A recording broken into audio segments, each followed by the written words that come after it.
Okay. Hey, everyone. So before we get started, I just want to say that one of the perks of in-person attendance is the delicious food that is going to happen over here. Well, they shouldn't know because they can't come to the delicious food part. So don't tell them, but we're going to have delicious food. You're all invited to stay. Mari, do I need to do something to unmute that? Okay, perfect. I'm all set. Okay, then. Good evening. I'm Melissa Ryan, professor of English and member of the Women's and Gender Studies Program Executive Committee. On behalf of myself and all the members of the Women's and Gender Studies Program, I'd like to welcome you to the 29th Annual Elizabeth Hollenbeck Riley and Charles P. Riley Lecture in Women's and Gender Studies. To begin, as we gather this evening, those of us who call Alfred our home consciously and intentionally recognize that we live and work on the traditional and ancestral lands of the Onondaga or Great Hill people. With a proud and rich history, the Seneca Nation of Indians, also known as the Keeper of the Western Door, is the largest and westernmost of the 6 nations that constitute the Haudenosaunee Confederacy of Nations, a democratic government that predates the United States Constitution. We acknowledge our gratitude for the opportunity to work for and with First Nations people in this place as we pay our respects to our Seneca Nation relatives on their lands. The annual Riley Lecture is made possible by a generous gift from 3 sisters, Pamela Riley Osborne, a member of the Alfred University class of 1962, Patricia A. Riley, a 1965 AU graduate, and their sister Melissa Riley, in memory of their parents. Their mother, Elizabeth Hollenbeck Riley, was a member of AU's class of 1936 and was an activist involved in issues such as pay equity for women. Charles Riley, their father, was a 1935 AU graduate who wholeheartedly supported his wife and her activism. We are so very grateful for the Riley sisters' continued support of our work in women's and gender studies. Although none of the sisters were able to attend the lecture in person this year, they are joining us by Zoom. So let us give a round of applause to Patricia, Pamela, and Melissa.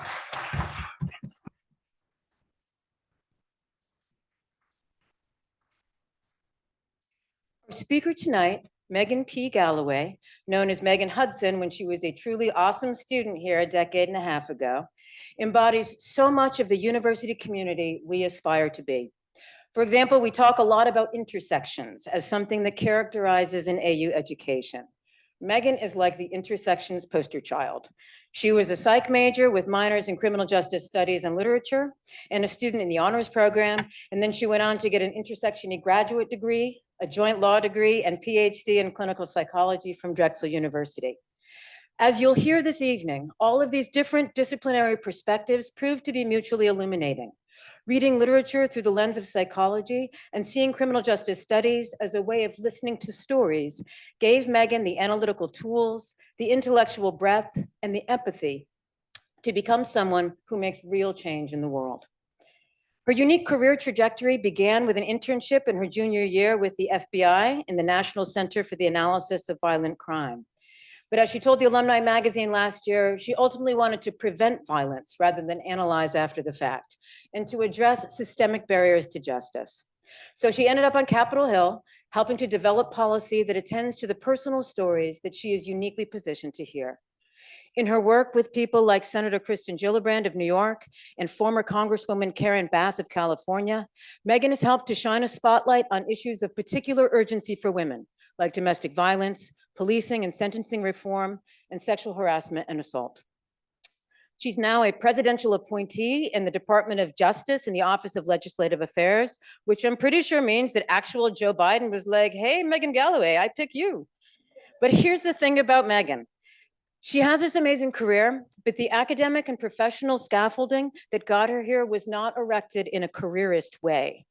Another Alfred University ideal that Megan epitomizes for me is Phi Beta Kappa, the intersection-loving liberal arts and sciences honor society, the oldest and most prestigious in the nation, into which Megan was inducted here in 2010. The motto of this venerable society is love of learning is the guide of life.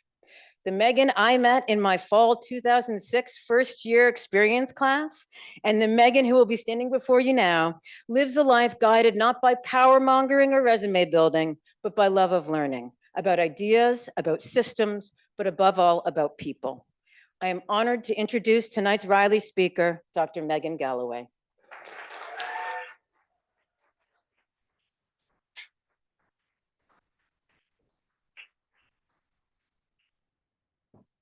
Okay, hello everybody. Okay, thank you so much, Dr. Ryan, for that wonderful introduction. I have that in my notes, so thank you for living up to that. I appreciate it. Given my current role, I do need to say at the top that the lecture I am about to provide is based on my own personal experiences, and I'm speaking strictly in my personal capacity. That felt a bit strange to say. And I have to admit that being here on this stage and in this context is also a bit surreal.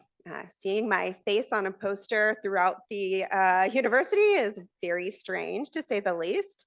I still remember sitting in those seats with my friends, listening to lectures here at Alfred, some of which I found really inspiring. So I'll do my best to live up to those examples. One of the things that I think of most often when reflecting on my time here at Alfred is my very first class. On my very first day of my freshman year, I had chosen to take a literature class for my first year experience, the short story with Dr. Ryan. It was a class that would change so much about my life, including by introducing me to two of my best friends who have remained constants through some of the biggest events in my life. That class is also probably the reason that I ended up adding a literature minor on top of my psychology major and criminal justice minor. Now, I know what some of you, maybe most of you, are thinking. Those things don't go together. That's actually what my roommate told me at the time. But I never really understood that concern because to me, they fit together so well. And I know that I'm in good company because some of my favorite authors clearly feel the same way. I dare you to read The Yellow Wallpaper by Charlotte Perkins Gilman, or The Sound and the Fury by William Faulkner, or The Telltale Heart by Edgar Allan Poe, and not see how psychology is intimately involved with literature. Of course, both psychology and literature are woven into and throughout the criminal legal system. How many stories have been written about or even by someone who is intertwined with the law and its consequences? And how many of them have been shaped by trauma or distress leading up to or as a result of that legal involvement? Understanding and empathizing with those experiences can then in turn impact our own psychological development and experience. One of my favorite short stories from the class I mentioned before is Flannery O'Connor's A Good Man is Hard to Find. For those of you who haven't read it yet, I won't give anything away, but let's just say it's filled with some pretty unlikable characters. It prompts questions about connection, redemption, violence, and the human condition. It pushes the readers to really consider the ways in which we interact with one another and the stories that we tell ourselves. And that right there is the connection. That's why Edgar Allan Poe and I are so on the same page. Because what psychology and law and literature all have in common is that they are about narratives. The stories that we tell ourselves, the stories we tell each other, and the stories we tell to change the stories of others. Sometimes we don't even realize how much control these stories have over our lives. We take them as fact, as inevitability, and that can get us into real trouble. Because when we take those familiar narratives at face value without interrogating them and really thinking about them, we can jump to the wrong conclusions. I'm going to ask you to play along with me for just a minute. Okay, so finish my next sentence. Jack and Jill went up the, thank you. Okay, so some of you said hill, others of you probably thought it, right? But how do you know that? It's because it's a familiar story, and it is so familiar that you felt comfortable just filling in the blanks. But if you pause and think about it, you have no way of actually knowing that that is the right answer. I could have just as easily said, Jack and Jill went up the escalator, or Jack and Jill went up the elevator, or Jack and Jill went up the unreasonably long staircase going back to their dorm from McLean. I've checked. It's still there. It's purple now, but it's still there. There wouldn't be anything particularly bizarre about that sentence, but it does not come naturally, and it paints a very different picture. Well, now we've come around to why I'm here, because policy is about people, and people are both the subjects and the creators of these narratives. They're the ones that stories are for, about, and by.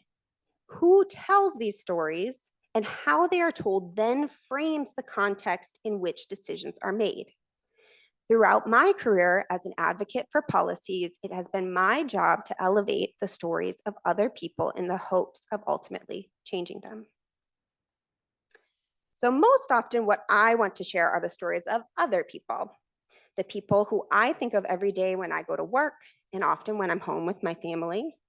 But I realized that before I dive into their stories, I should probably share a little bit about my own and how they became intertwined. I do want to say at the top that some of the topics I'll talk about are upsetting. Frankly, if they weren't upsetting, I wouldn't feel so passionately about them. I hope you will stick with me through these discussions because I do think having them is important to creating impact and to improving people's lives. I was not someone who knew from the time I was little that I would go into policy, as you already heard a little bit, or politics. Frankly, for the most part, growing up, I did not like politics at all. It always felt too divisive to me, too negative, dishonest even. I wanted to do something that would protect people, stand up for them. And from where I was looking, politics could not be further from those goals. Last time I was here, I thought that I would go into the FBI.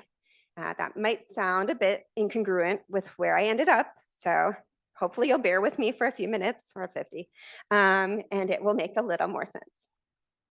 During my junior year, I spent a semester down at Quantico interning at the National Center for the Analysis of Violent Crime. The NCAVC is home to the Violent Criminal Apprehension Program and the FBI's Behavioral Analysis Units. There, I worked as a research assistant trying to help better understand cases of mass shootings, serial murder, child abduction, and serial sexual assault. I know, it sounds depressing, and frankly, it was. But I also felt like I was making a difference. Like the work I was doing could bring us a little closer to protecting people in the future and to giving some sense of understanding for the people who had already experienced the unthinkable. So that's the path I had in mind when I applied to graduate school. When I was accepted to a dual doctorate program in law and clinical psychology, where I could specialize in forensic psychology, I honestly viewed it as a means to that end. I'd get both degrees and go off to be a special agent and check the boxes that I needed to in order to get back to the NCAVC. I hope I'm not ruining anything for you when I tell you that's not exactly how it worked out. I started graduate school with a research focus on psychopathy and violence risk assessment. My plan was to research the most dangerous and violent offenders, essentially to build off of the work I mentioned being involved in already. But a requirement of my graduate program was to get practical experience in both law and mental health services. So my first pro bono experiences were working in the domestic violence court in Philadelphia and for the National Clearinghouse for the Defense of Battered Women. My first clinical experience was in an inpatient psychiatric hospital with a forensic ward. Each of these experiences taught me how much more complicated and frankly messy so many things within the criminal legal system actually were. Things I had thought about before as being clearly defined as right or wrong or good or evil rarely were. As it turns out, the characters in my story were underdeveloped. I had been telling myself there were people to be caught and people to save. It never occurred to me that sometimes those would be one and the same. I mentioned that I worked for the National Clearinghouse for the Defense of Battered Women. It's a bit of a mouthful, I know. That is an organization that provides technical assistance to lawyers across the country representing women who have been charged with crimes related to their battering. The fact that this was a need kind of blew my mind, and I saw this as an opportunity to do something similar to what I had done with the FBI, working on outlier cases where someone was victimized and needed help. It turned out that was partially true. I do feel we worked on cases where vulnerable people were in dire need of services, but sadly, these cases were not particularly uncommon because they occur within a system which has perpetuated these outcomes. To illustrate what I mean by this, I want you to take a minute to picture a young woman in her early 20s, not too much older than some of you. We'll call her Anna. You've probably met someone like Anna before. Maybe she's in a class with you, maybe she's a friend, maybe she's even a little like you. Anna went to college because that's what she felt like she was supposed to do. It was the next step, not the dream. She does all right in school, but doesn't feel particularly passionate about any of her classes. She's nice, but she doesn't have very many close friends. Essentially, she's a bit adrift and isn't sure what to do about it. Then one night, she meets a guy at a party. We can call him Frank, and everything changes. From the moment they meet, he sweeps her off her feet. When he talks to her, he makes her feel like she's the only person in the room. He showers her with gifts and attention. She can't believe how lucky she is. Because after all, Anna has been told most of her life that this is what she should be looking for, a man who wants to take care of her. So she can move past the times he's gotten jealous because it just means he's passionate, or the times he critiques the clothes she wears or wants to know exactly where and when she's coming and going. He's just looking out for her. He wants to spend all of their time together because he loves her so much. It's because he cares about her that he tells her all of the things he notices about her friends and family, how unsupportive they can be and how jealous they are of Anna and Frank's relationship. They can't deal with sharing her, which means they don't really want her to be happy. Anna is over the moon when Frank asks her to marry him. After all, she's been dreaming about her wedding since she was a little girl. She only wishes her family could share in this with her. By the time the wedding approaches, they are barely speaking. Her dad asks her what she would do if he asks her not to marry Frank. She assumes this is a test of some kind and says she'd go through with it anyway. The subject is dropped and they never talk about it again. Anna is relieved when her sister cries at the wedding. They must finally be coming around on the relationship. The first time he hits her, she knows she is as shocked as she is in pain. Anna assumes it is her fault. After all, he doesn't fit the picture of what she always imagined an abusive spouse would look like. She knows him, married him after all. It must be something she has done to make him act that way. He said how sorry he was and that it would never happen again. He was just under so much stress at work that his fuse was a little short that day. He doesn't mean to hurt her. She's also too embarrassed to tell anyone. She knows her friends and family don't really like him already. Why give them another reason when this is just an isolated incident? They would just hold it against him, and things were already so strained. The next time Frank hits her, she feels responsible for not being able to keep him happy. Another part of her blames herself for not saying anything to her family the time before. Now they would surely think it was her fault. Why didn't she just leave after the last time? Plus, he said how sorry he was.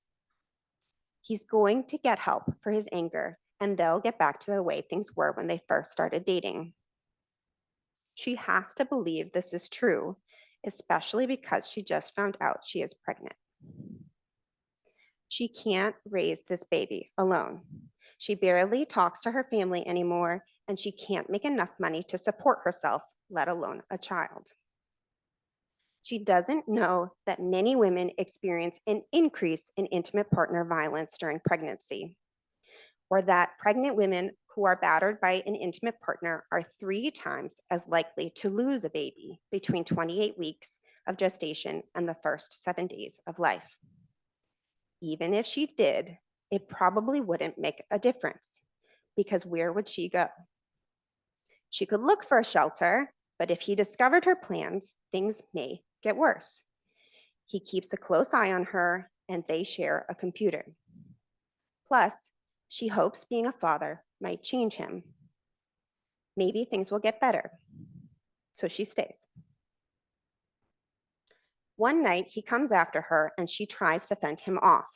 The altercation gets loud enough to alarm the neighbors, and someone calls the police. When they show up, she assumes it is to protect her. She had so much rage and frustration pent up that it all comes pouring out at once now that she finally feels safe enough to express it.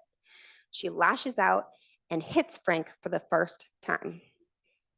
Unfortunately, they live in a mandatory arrest state, a policy developed to try and give police officers less discretion where there is a call involving domestic violence. You see, it wasn't always against the law to beat your wife, and once it was, lots of law enforcement officers viewed it as a private matter best resolved between spouses. So well-meaning policymakers implemented laws like dual arrest and mandatory arrest. In this case, Frank had visible scratches and scrapes from when Anna was trying to get away from him earlier in the night. Now police saw her hit him. They only have probable cause to arrest her, and so they do. He says she is the aggressor, and there are no witnesses to say otherwise. Because he isn't particularly original, and financial or economic abuse occurs in 99% of cases where there are other forms of intimate partner violence, he's made sure that she has to go through him to access any money. So she can't post her own bail. She doesn't have anyone else she can go to for help because she's too ashamed, and it's been too long since she's spoken to her own friends and family. His friends will take his side. She is so afraid of having the baby in jail that she pleads to a misdemeanor charge just to get out. She receives probation and a fine, which Frank holds over her head as another means of controlling her. Once the baby comes, she still hopes that things might get better. Maybe he'll love the baby enough to change. Maybe she'll love the baby enough that it won't matter. But all the crying and the spitting and the diapers just make him more angry. She is so exhausted from sleepless nights and postpartum depression that she's really just in survival mode. She notices the baby has developed bruises, but she isn't sure what to do.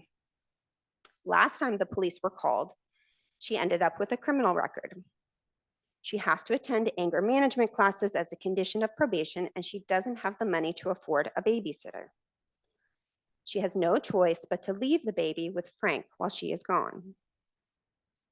One day, she comes home from her class and goes in to check on the baby, who Frank said was down for a nap. But when she looks into the bassinet, she realizes that he isn't breathing. She calls 911 right away, and the paramedics are able to revive him. At the hospital, the doctors interview Anna and Frank separately. They've noticed the bruises, some of which are quite old. Now the police are involved.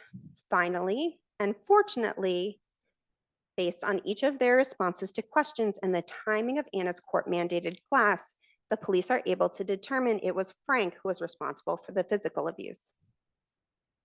Anna feels she has finally had some good luck, as she thought for sure they were going to blame her. Ultimately, they do. She's charged with failure to protect, because even though he was perpetrating the abuse, the blame still rests with her. She didn't fulfill her primary function as a mother to take care of her baby. In part because of her prior criminal record, she is charged with a felony. Now she faces not only prison time, but also losing custody of her child. Women are 5 times more likely than men to have their children placed in foster care during incarceration. And if that time in foster care lasts longer than 15 months out of 22, federal law requires child welfare programs to begin custody termination procedures. Once they lose custody, many parents will never get it back. At so many points in Anna's story, she was faced with choices that were defined by the larger systems she was living in. What if she had felt like her own independent future was just as important as the one with Frank? What if she hadn't been arrested? What if she could have afforded childcare she could trust?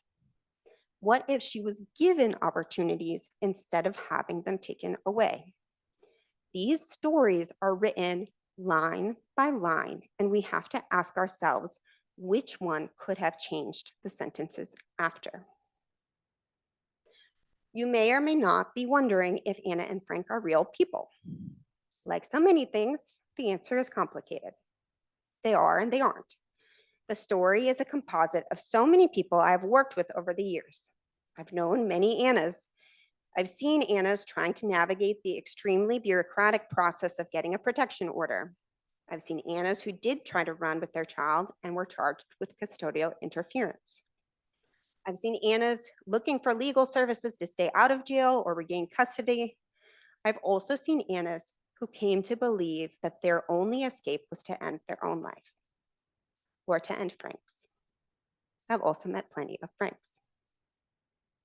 Perhaps the saddest of all are the bruised and battered babies who grew up to be Annas or Franks, because early exposure to violence is a risk factor for future violence, as well as a number of mental and behavioral health consequences that leave individuals vulnerable to future abuse themselves.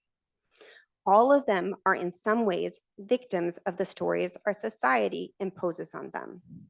What it means to be happy, what it means to be successful, and especially for the Annas, what it means to be a good wife and mother.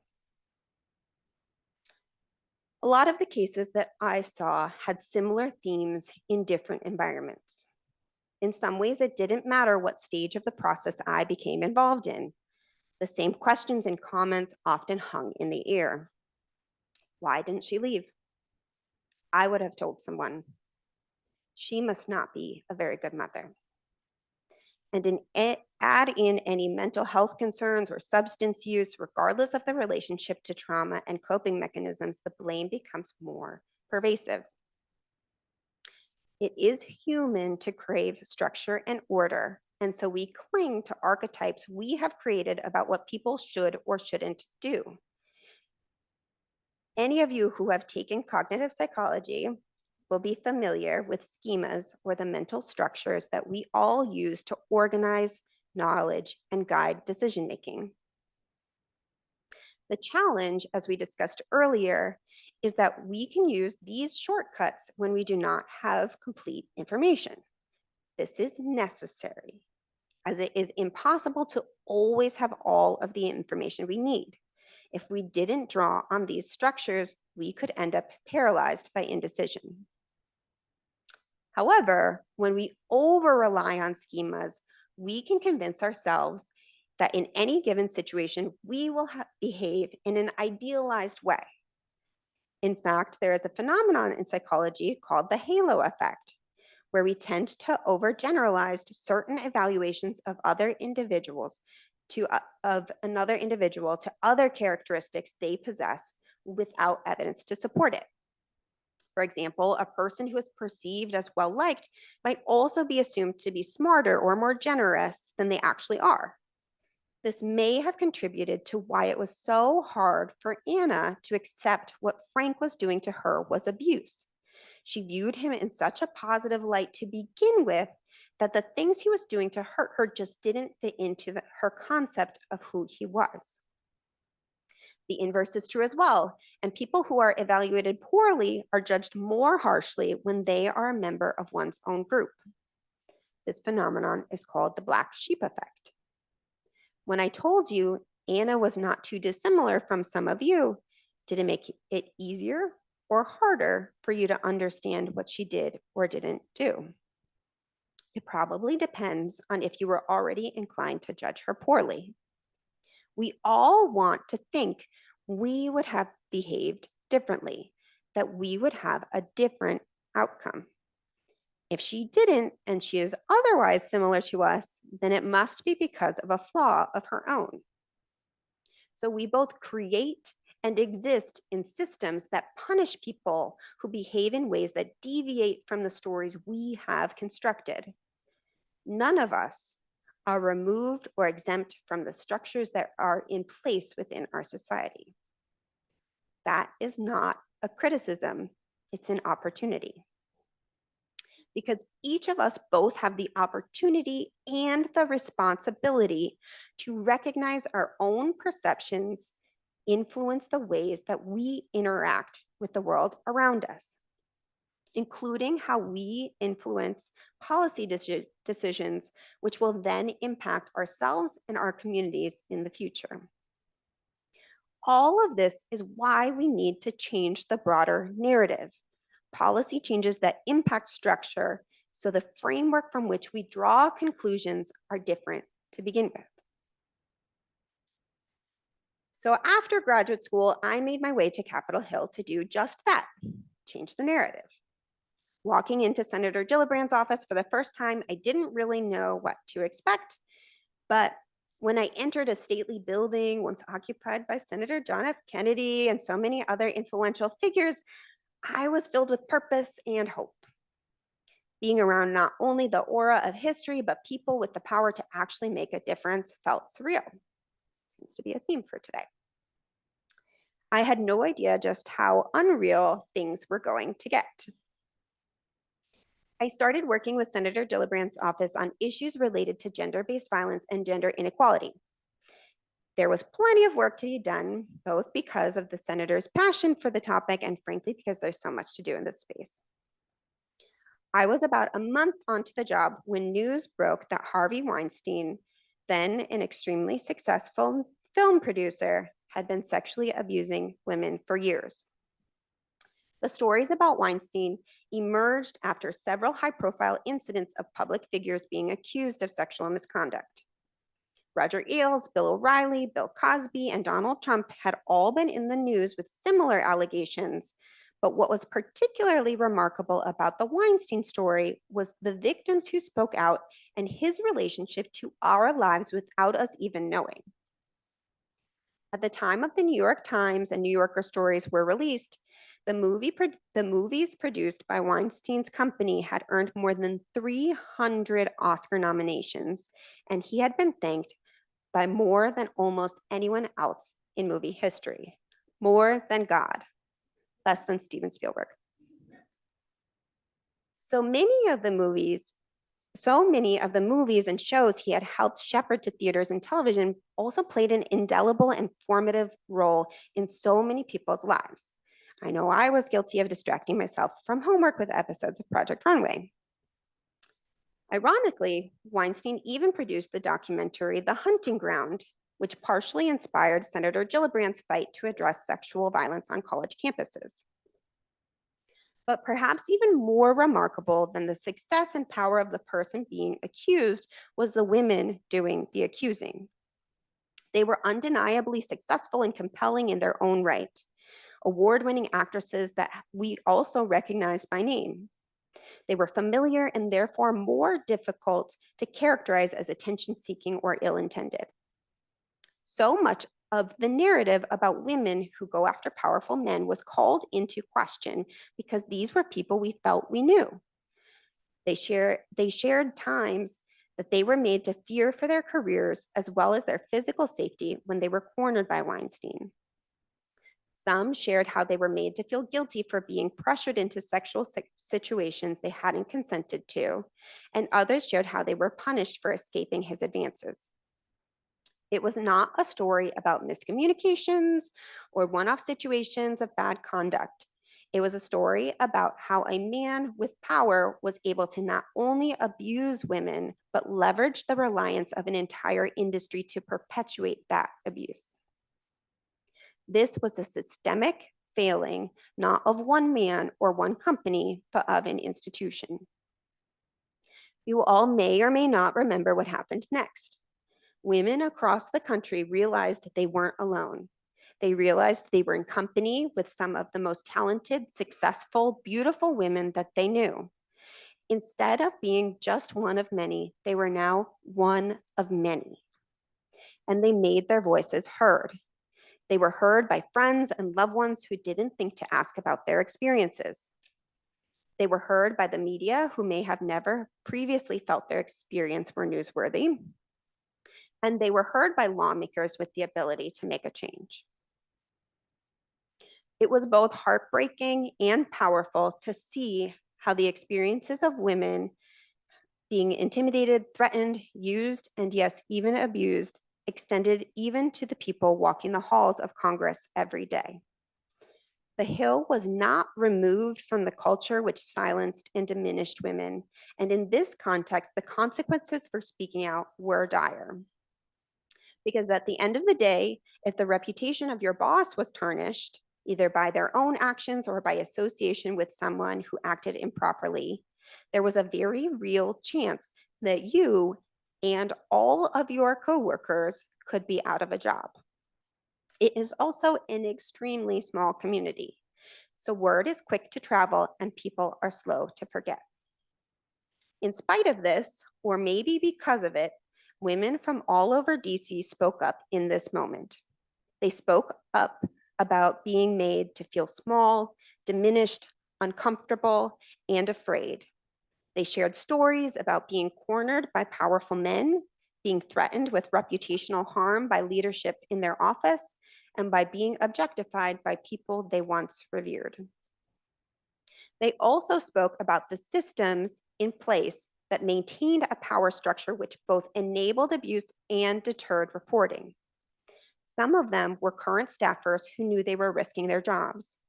Others were former staffers who talked about the long-term impact a hostile workplace had on their mental health and their career trajectory. All of them were extremely brave. The hostile environment wasn't exclusive to staffers. Some members of Congress came forward and talked about how they had been harassed by their colleagues. Even these women who were elected by their constituents into positions of power knew there could be ramifications for speaking out. The threat was not only against them as individuals, but against the policies and interests of the constituents they were sent to fight for. As one of them put it, I need their votes. What was eye-opening was not necessarily that the sexual harassment had been occurring. In fact, it was a fairly open secret on the Hill. As long as women had been working in the halls of Congress, there had been whispers about who and where to avoid. Riding the elevators was a particularly risky endeavor. What was new was people speaking up and articulating the toll these behaviors took. Where before it was merely considered a cost of doing business, now people were clearly showing what that actual cost was. One former staffer was so moved by the experience of his female colleague that he started a petition to reform the inadequate sexual harassment policies in Congress. He gained over 1,500 signatures. Sexual harassment was not just an abstract concept anymore, or something they could ascribe a particular narrative to. It wasn't an abstract story with stock characters and a predictable arc. We each exist within our own narrative and don't always realize that other people are living in a different context until we are confronted with it. When people shared their own experiences, the language and understanding of the subject was now forever changed for people all over the country, including on the Hill. What was clear to everyone was change needed to be made. What was less clear was where to start. It's important to note that no matter what those next steps were, they weren't starting from scratch. There were champions who had been raising alarms for quite some time. Tarana Burke had initiated the Me Too movement years before it ultimately became the phenomena it was in 2017. Congresswoman Jackie Speer had introduced legislation in a previous Congress seeking to reform sexual harassment procedures on Capitol Hill. Because they had been planting seeds, in that moment where people were attending to the issue, it was made possible to finally harvest what they had grown. Because of their work, we had some ideas of where to begin addressing these larger scale problems. There were lots of different opinions, of course, mandatory training and climate surveys being among them. Another, possibly more ambitious approach was overhauling the process for filing a complaint. What a lot of people didn't know before this issue hit the news was that Congress is not bound by the same employee protections it passes for the rest of the country. So, for example, Title VII of the 1964 Civil Rights Act, which created the Equal Employment Opportunity Commission and made it unlawful for employers to discriminate based on sex, does not apply to Congress. Instead, in the mid 90s, over 30 years later, Congress passed the Congressional Accountability Act to confer some of the same protections on congressional staffers. I say some of the same protections because the Congressional Accountability Act that passed in 1995 was not exactly a cut and paste of Title VII. I wasn't there because I was busy in elementary school, so I don't know the intention of the people who drafted that bill. What I can say is if their intention was to create something which aggressively addressed the issue of sexual harassment and discrimination on the Hill, they missed the mark. The process it created was convoluted, lacked transparency, and often varied from office to office. There was one centralized office to enforce compliance with the CAA, the menacingly named Office of Compliance, but many staffers did not even know that it existed, and no one was very free-flowing with that information. For staffers who did manage to go through with filing an official complaint, many reported feeling frustrated or dismissed. By law, the process was quite drawn out, with at least 90 days of procedural hurdles before a complainant could even pursue a formal legal complaint. Interns who were particularly vulnerable to sexual harassment weren't covered under the act at all. There was no trust in the process, which meant there was not much incentive to report bad behavior. It was much easier to quietly look for another job.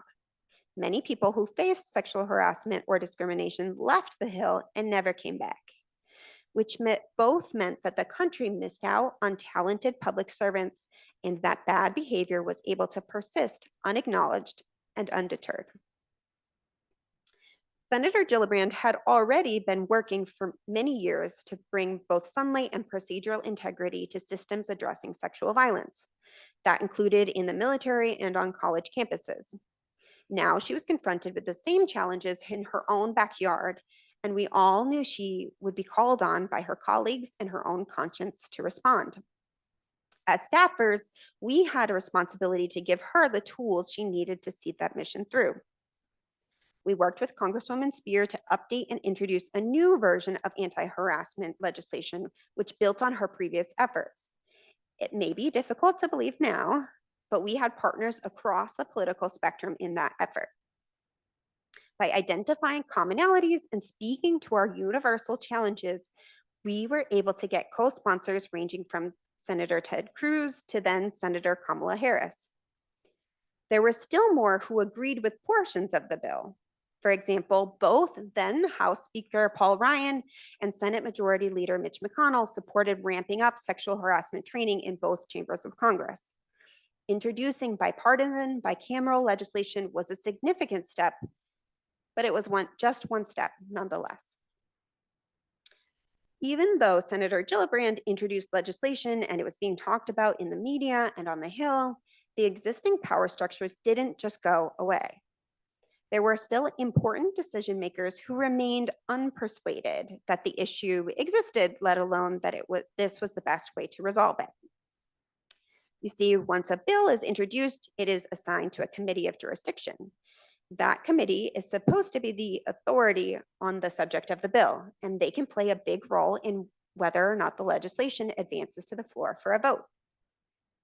This particular bill was intended to change laws and policies that directly impacted the government, so it was assigned to the Homeland Security and Governmental Affairs Committee. The chair at that time was a senator from Wisconsin named Ron Johnson. Senator Johnson's staff remained skeptical of harassment reform legislation. There was a lot of consternation, as there often is, that changing the complaint process would make it too easy for people to report, or perhaps more accurately, too easy for someone to file a false report. The potential reputational cost was considered a much more significant risk than the one faced by current and future staffers. This meant we needed to prepare for a plan B. If Senator Johnson wasn't willing to let the legislation out of committee, then we'd need to get a vote another way. Working with Senate leadership staff and several other offices with legislative proposals, conversations began to introduce and pass a new package that could go through another committee or even straight to the floor. What we perhaps didn't anticipate was the challenges we would face from advocates who wanted to see the original Gillibrand bill make it across the finish line. These were people who had been driving reform for years and did not want to miss the moment for change. They were further emboldened when Congresswoman Spears' bill passed through the House while these negotiations were underway. Unfortunately, at that point, it was clear that the Senate would not be taking up that legislation, which meant that that precise version of the bill was not going to become law. We had to have some difficult conversations about what we could and could not move forward. It was heartbreaking to know that each decision might mean the difference between whether or not a staffer might feel safe enough to report harassment. But at the end of the day, the current process was not working and it needed to be changed. In December of 2018, a negotiated bill reforming the harassment policies in Congress was signed into law. It was not perfect, but it made significant changes like expanding protections to interns and fellows and removing the procedural hurdles such as the required cooling off period before being able to file a formal complaint. Symbolically, but importantly, it changed the name of the Office of Compliance to the Office of Congressional Workplace Rights. None of this would have been possible if it were not for the people who spoke up and shared their stories. They made it impossible to look away from the problem because they showed the real impact on real people. Sharing their experiences changed the story of what harassment looks like to many people. And because of their courage, they also changed the future for many others. Some narratives strive to drive home one overarching moral at the end. I'm not sure that this is one of them. I hope and expect that everyone will take away something different from this lecture, because everyone is coming to it with a different context. Understanding and speaking to that context is invaluable. No matter what you go on to do or what you decide to advocate for, you will be bringing yourself to that work. You will also be bringing all of the knowledge and experience that you gain here at Alfred and in whatever educational and professional pursuits come next. I know mine have been crucial in shaping how I see the world and in understanding the gaps which exist in the narratives I know and tell. None of us exist in silos, just like literature and law could not exist independent of psychology.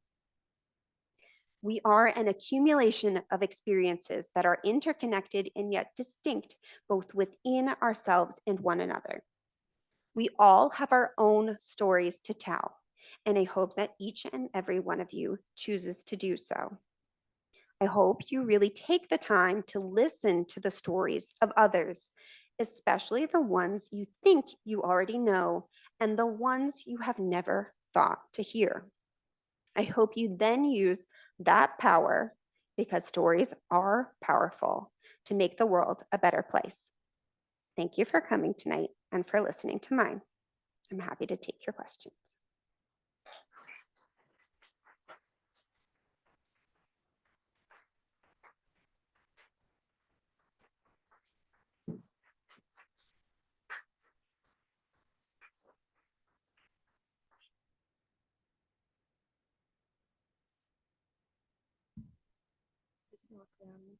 And there are no questions.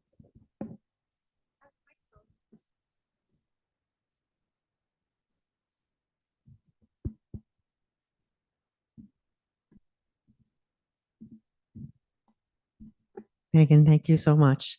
Those were some really wonderful stories. I wonder if you could share with us one most challenging and one best opportunity for your job, or most rewarding, most challenging and most rewarding. Just one example, not the most.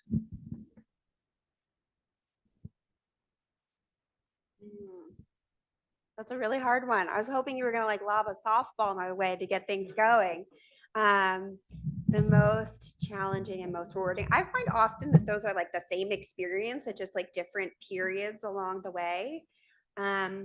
One of the most rewarding recent experiences I have had since I have moved over to the Department of Justice.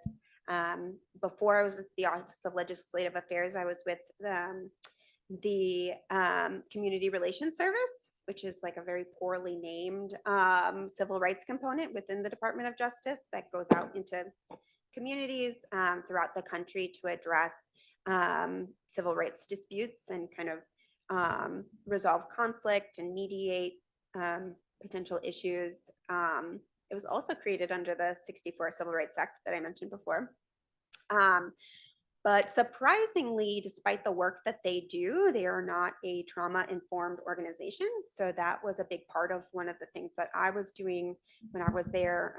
I was the acting chief of staff and trying to coordinate with other agencies that already had good processes in place to do that, and getting to kind of get that off the ground and then hear from the people who are around the country in communities doing the work about what it is that makes them come into work every day, like their why that they bring to their job, and hearing their experiences was a like a high for me.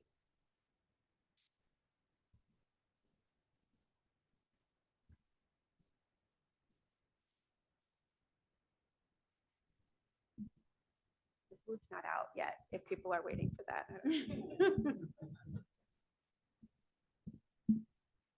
I read not long ago that in the British Parliament, a disappointingly high number of male MPs are accused of sexual harassment. And that suggests that people with political power are kind of somewhat inclined to abuse that power. Has that been your experience in Congress? I don't mean you like you've been a victim, but I mean, would you sort of say that that's a sort of, would you make a universal generalization that power does this to people? I think it is not uncommon that when we're looking at sexual harassment and its impact on individuals and on systems, that we focus more on protecting high achievers. So we see that in all sorts of different contexts, whether that's the military or in politics or in business, that the value that we place on who should be protected is, in my opinion, a little skewed oftentimes, and that can then contribute to the perpetuation of those kinds of behaviors. Because if you're not punished for it, then, sorry, I'm getting a little aggressive there, but if you don't have negative consequences for behavior that you otherwise enjoy, what incentive is there for you to stop doing that? And I think that kind of speaks to the larger concerns about sexual harassment in particular. It's just, there's not, as of right now, the priorities that we place on how to address it and how we think about the negative consequences. We're often focusing on the potential that someone is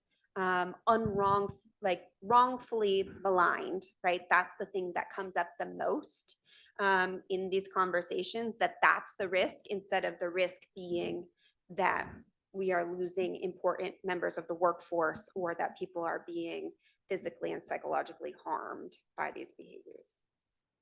So, I hope I answered.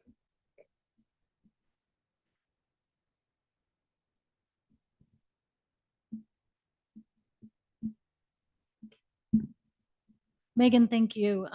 It's obvious that you had some phenomenal writing coaching in your formative years, because it was so well done. What do you see for your next chapter? I mean, that might be an unfair question, but you've had so many varied experiences, and ideally, where would you like to go? That's a great question. So I think kind of the cheating answer is I feel like I sort of go where the work takes me. So I find I am most fulfilled by doing something that is aligned. I mean, this is a broad generalization. I think we're all most happy doing something that aligns with our values, and that just like determining what those values are is the trickiest part. So you didn't know there's going to be a soundtrack. So, but uh, so to be determined to some degree, I think that it's partially being open to what that looks like and the context in which those opportunities present themselves. I did not, like I said, I did not think I would end up being where I am today. And part of that is just like by kind of going down the path that the work has led me. So we'll see. Maybe if you'll have me back in another 10 years, we'll check in. You tended to focus, of course, on instances of sexual harassment within the context of, Congress and so forth.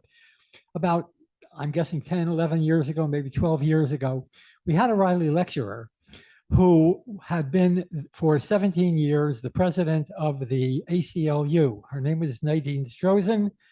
She gave a superb talk, but the thrust of her talk was quite different from what you're doing. I mean, and her focus was not so much on the powerful men, i.e., what Emerson Westacott was mentioning a moment ago, but rather with the college situation. And what she argued, among other things, was that within colleges, men who were accused were not sufficiently given due process. And then she offered a number of different examples where, in fact, the accusations had not been sustained, and there was, she argued, a real injustice for those males.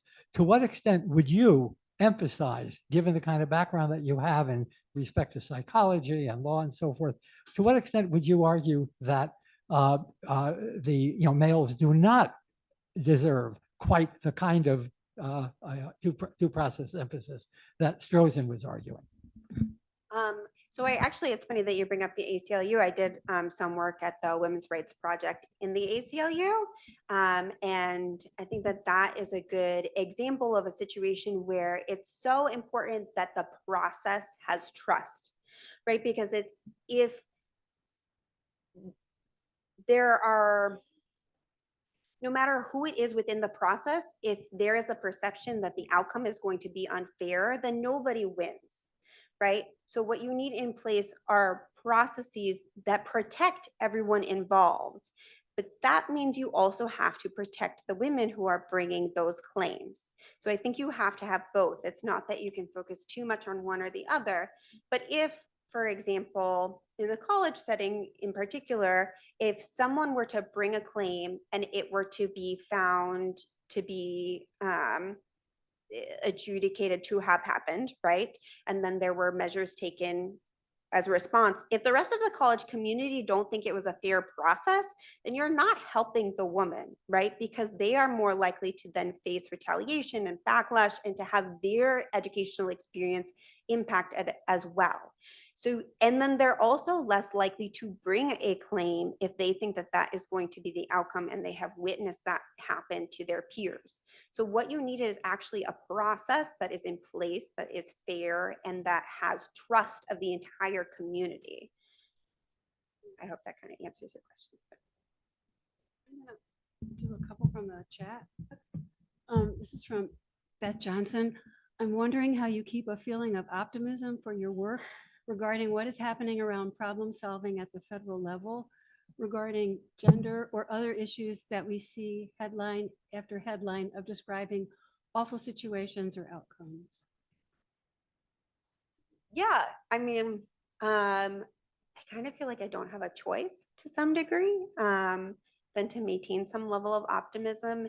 And part of how you do that is by remembering the successes, right? Because they exist. Sometimes it doesn't feel that way, but they do. And I remember the pieces of legislation that we have passed, not so much this Congress, but at some point, right, that have impacted people, and kind of holding that close, I think is really important. Someone else. Yeah, I actually wanted to ask you about law school, especially as someone, I'm an English major and you graduated partly with a degree in English. I think that's something that a lot of people think of when they think of what English majors might do with their degrees. So I wanted to ask you, like, how was that for you? What was the process like? Is there anything surprising about it for you, et cetera? Yeah, I mean, I was kind of like an odd bird, as we discussed, where I didn't like do a traditional law school experience, so I can speak to my own. Where, I mean, I think it's really undervalued how important writing is, just in general in life. I know, I'm sorry, I feel like I'm kind of like, yeah, I promise they didn't plant me to say that, but yeah, but yeah, invaluable. I mean, working on the Hill, in law school, there, I can't tell you the number of people who have commented how much emails. I feel like it's very undervalued how important a clear email is. Like, I've had so many like senior people within the Justice Department say how they appreciate my emails being clear. It's like a very weird thing, but it's but I think it shows you, like, that's not necessarily a reflection on me, but so much as it is the importance of writing and like prioritizing writing. So I don't know that that really answered your question. I'm happy to talk to you more about law school, but Okay, we're going to do another one. This is from Patricia Riley.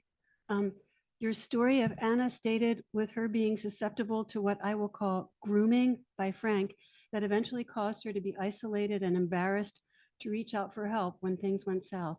What can be done to help people before they get into abusive relationships?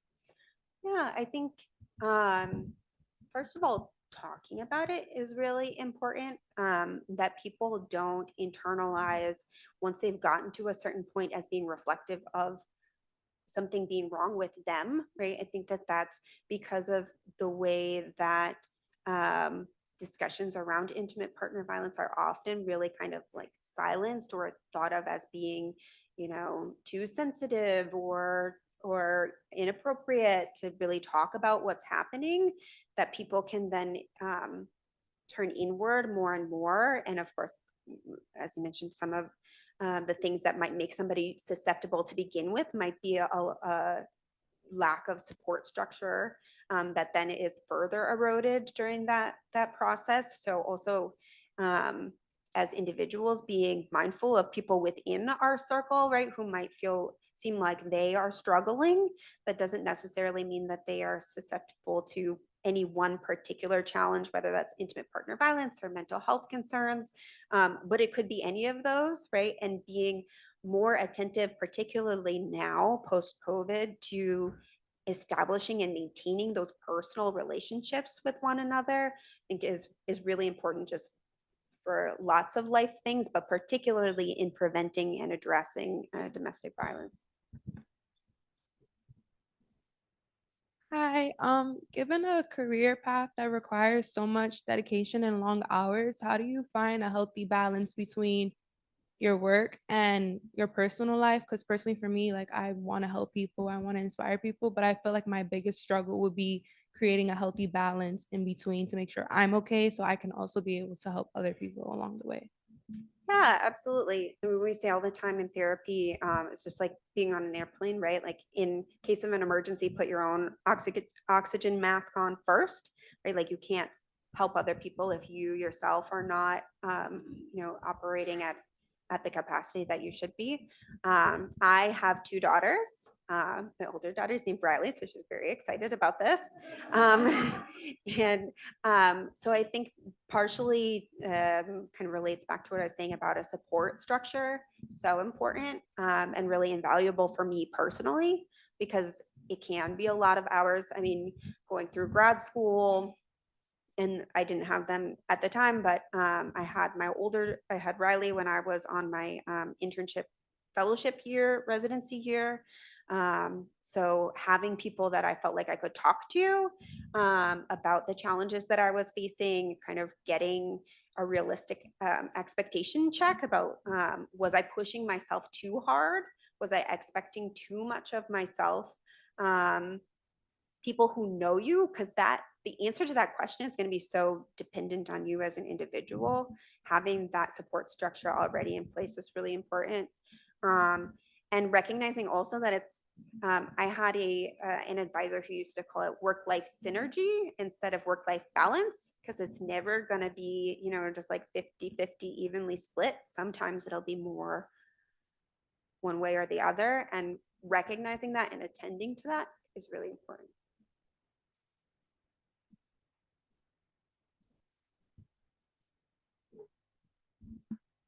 Hello. So I have a question and revolving around helping people because there have been many issues where people have had problems or having problems or had problems in the past, and a person who's like their significant other, either friend, family, or someone they know wants to help, but they tend not to get involved because the person that has the problem doesn't feel like they're well equipped with dealing with it. So what would you do? So what would you say to someone who wants to help someone that's in a situation or is dealing with a situation, or like they're dealing with a situation, or they're still dealing with the situation they had in the past?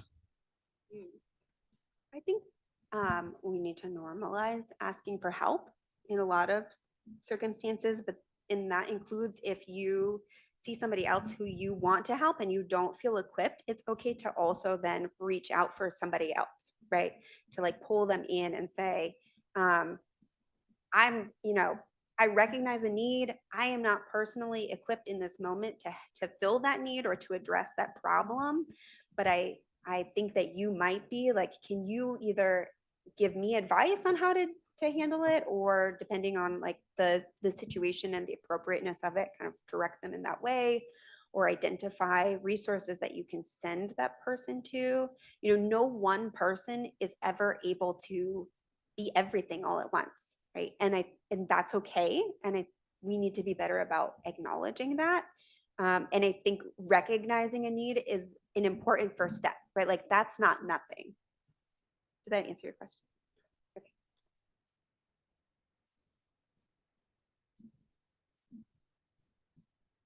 All right, sorry. Can't figure out how to use the mic. I'll just put it here.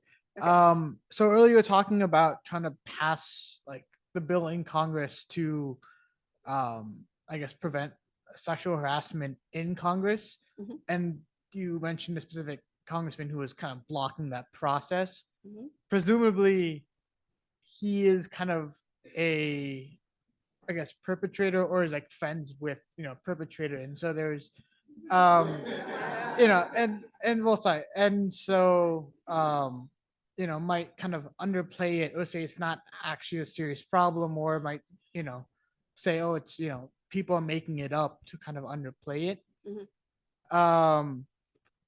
And so I guess, how do you like pass essentially like this policy that works against the benefit of the people who write it? Yes, that is very I don't know hard. how else Yes, to- yeah. But not impossible. Like, the most recent amendment to the Constitution actually had to do with salary that impacted members of Congress.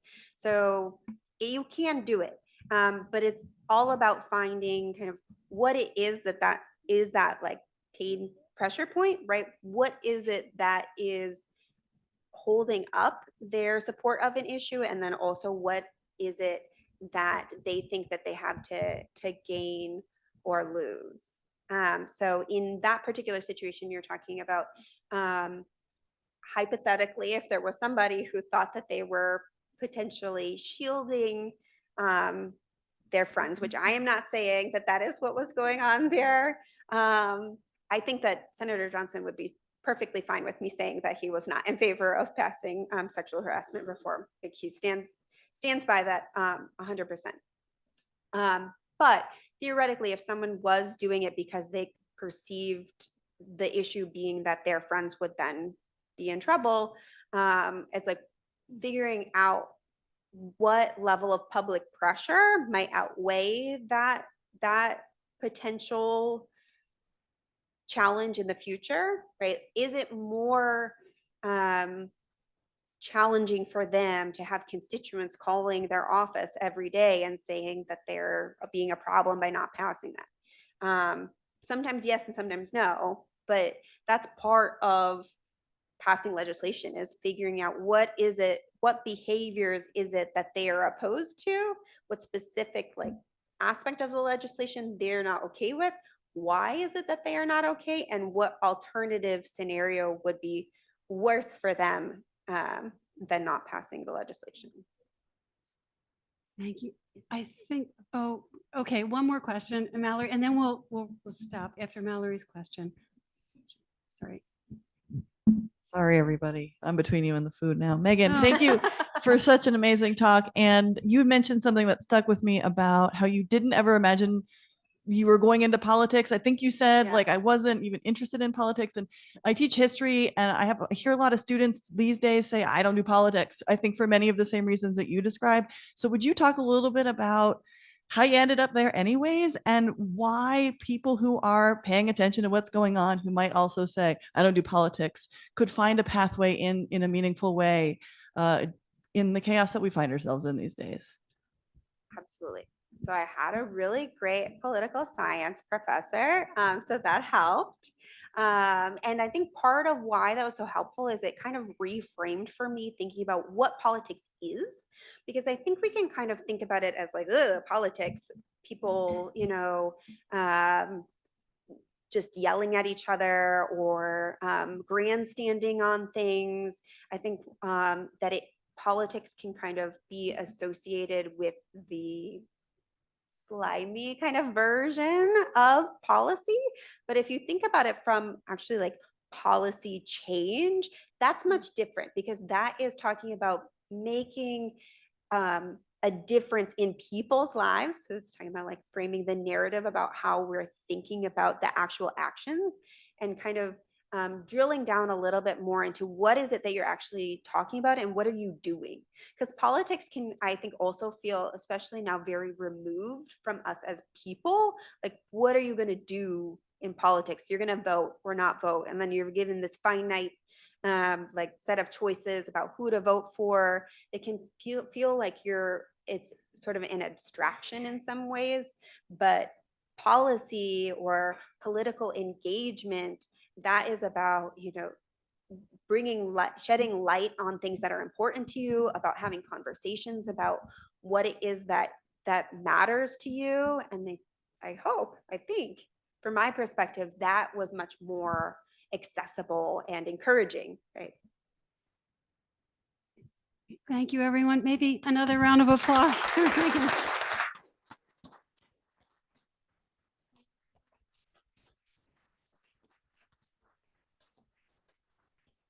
So glad you could be here, Megan. So everyone, if you would like to enjoy the buffet, please do. Reception. Thank you.